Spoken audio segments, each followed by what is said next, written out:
এক রানীর ছিল অপরূপা সুন্দরী এক দাসী। সে প্রতিদিন তার বিছানাকে সুন্দর করে গুছিয়ে দিত এবং সুগন্ধি দিয়ে দিত।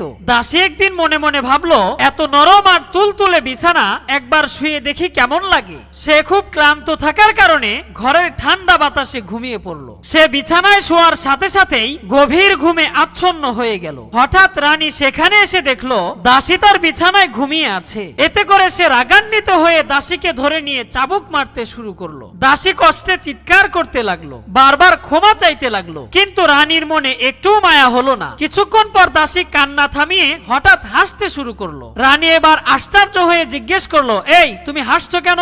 দাসী বলল, আমি তো এই বিছানায় সামান্য সময়ের জন্য ঘুমিয়েছিলাম, তাতেই যদি আমাকে এত চাবুক খেতে হয়, আর আপনি তো প্রতিদিনই এই বিছানাতেই ঘুমান, তাহলে তো আল্লাহ আপনাকে হাজারো চাবুক মারবে। এই কথাটি যখন রাজামশাই জানতে পারলো, তিনি এটিকে এক মহা শিক্ষা হিসেবে গ্রহণ করে দুনিয়ার ভোগ বিলাসিতা ছেড়ে দিয়ে আল্লাহর পথে জীবনকে উৎসর্গ করে দিলেন। পরবর্তীতে তিনি এক বিখ্যাত বুজুর্গ হিসাবে পরিচিত হন, যিনি মানুষদেরকে আল্লাহর পথে ডাকতেন।